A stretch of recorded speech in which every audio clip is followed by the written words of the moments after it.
Purihin ang Panginoon. Kasang kamay ng lahat na naparito dahil kay Kristo. Tatanungin ko kayo, si Kristo ba ang inyong ipinarito? Kayo ba'y naniniwalang kasama natin si Jesus ngayon?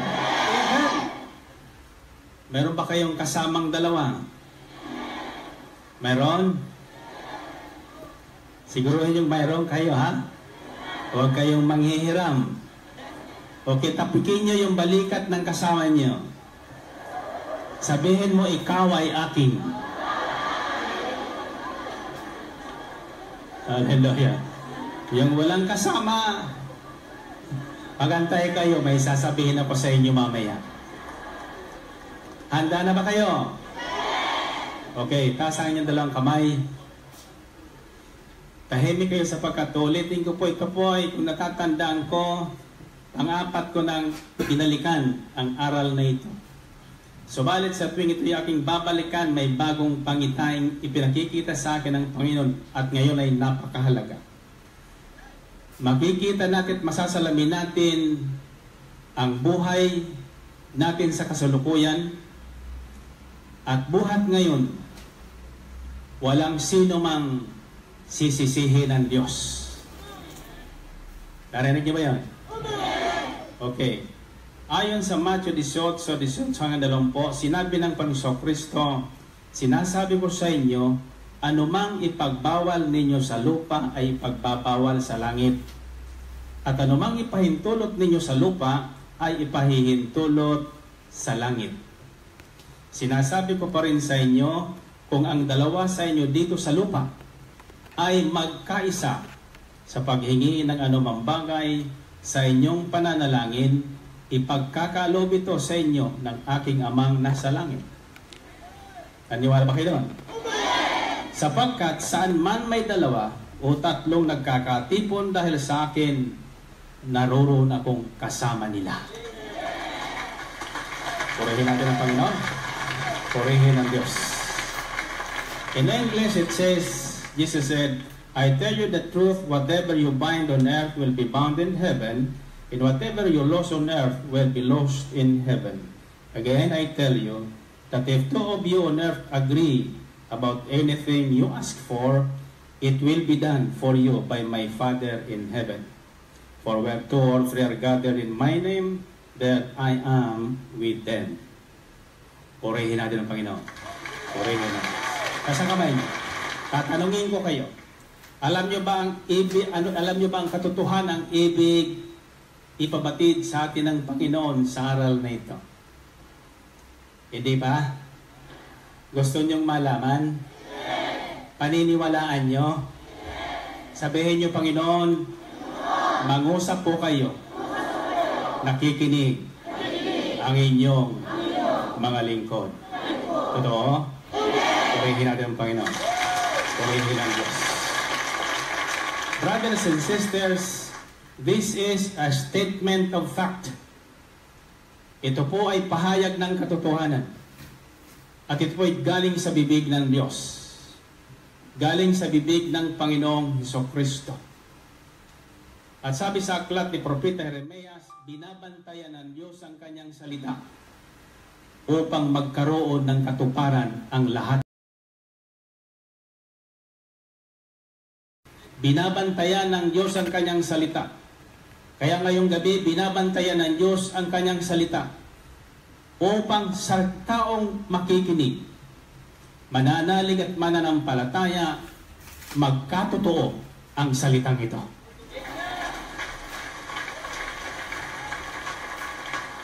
Narinig niyo ba yun? Kayo ba ay umaasang magkakatotoo ang mabuting balitang ito sa buhay niyo? Purihin natin ang Panginoon. Purihin ang Diyos. Nasa kamay niyo, kayo ba ay may tatlong kahilingang ginawa? May ipinangako ba kayo sa Diyos? Kadalasan ang naririnig kong pangako, magpapatotoo. Napakahina naman yan. Ang ibig ng Diyos ay magbagong buhay tayo. Ipangako niyong kayo magbabagong buhay, kayo'y sasamahan ng Panginoon. Purihin natin ang Panginoon. Purihin ang Diyos. Nasa kamay niyo. Sabihin niyo, Panginoon, kapag ang tatlong kahilingan ko ngayon ayong tugunin, tsak yun, ako'y magbabagong buhay. Ito, purihin natin ang Panginoon. Purihin ang Diyos. Una, ibig sabihin ng talatang 18 na sinabi ng Panginoon, anumang ipagbawal ninyo sa lupa o anumang ipahintulot nyo sa lupa ay ipahihintulot sa langit o ipabawal doon. Ibig sabihin, anumang ibigin natin, hindi sasaklawan ng Diyos. Narinig yan? Anumang ibig natin, hindi sasaklawan ng Diyos. Kung ibig nyong maging sira-sira, magiging sira-sira kayo. Kung ayaw niyong magbagong buhay, kahit balik kayo ng balik dito, walang magagawa ang Diyos. Subalit kapag inibig niyong magbagong buhay, sasamahan kayo ng Diyos. Purihin natin, Panginoon. Purihin ang Diyos. Ang ibig sabihin nito, ibinigay na sa atin ng Diyos ang kapangyarihang magpasya o gumawa ng anumang bagay na ibig nating mangyari sa ating buhay ngayon. God has given us the power to bind and to loose.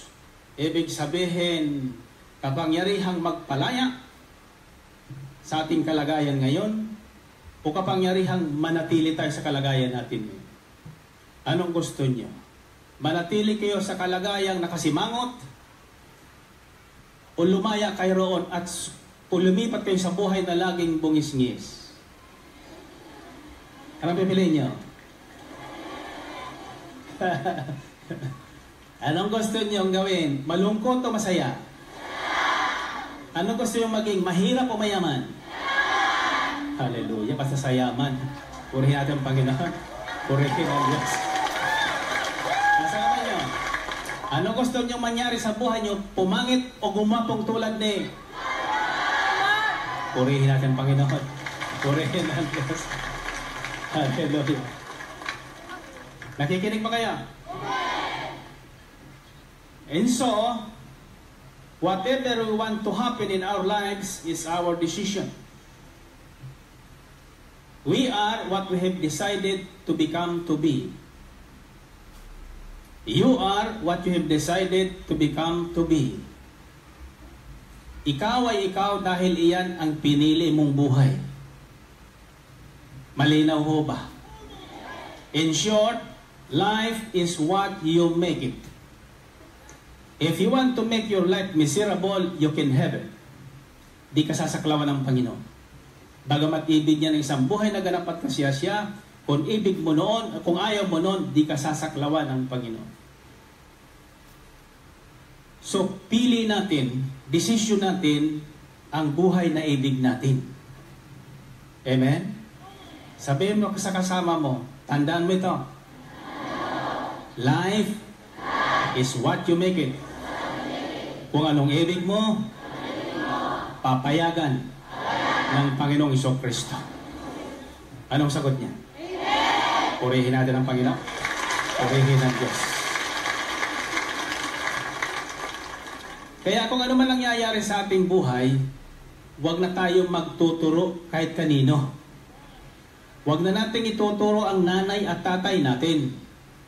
Kasi si nanay ganun Kaya ako ganito.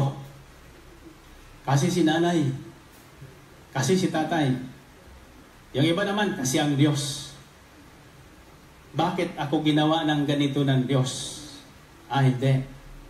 Walang itinatangi ang Diyos. Tatandaan niyo yan.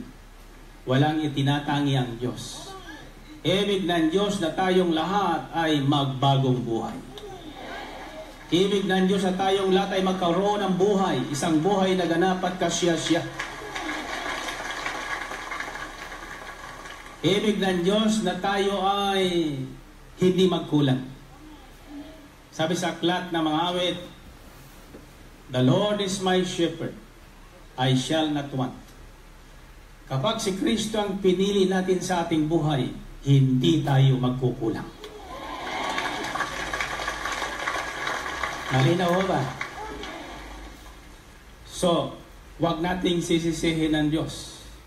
But the moment you agree with Him, sa sandaling tayo ay sumang-ayon sa Kanya, sumang-ayon sa Kanyang salita, tinanggap natin ang Kanyang salita na walang pasubali at walang pag-aalinlangan. Ano man ang sabihin ng ating kapitbahay, pagtawanan man tayo, kotyain man tayo, harangan man tayo ng sibat o itak, kapag si Kristo ang kasama natin, tsak yun. Tsak yun. Tsak yun. Kay Kristo lang.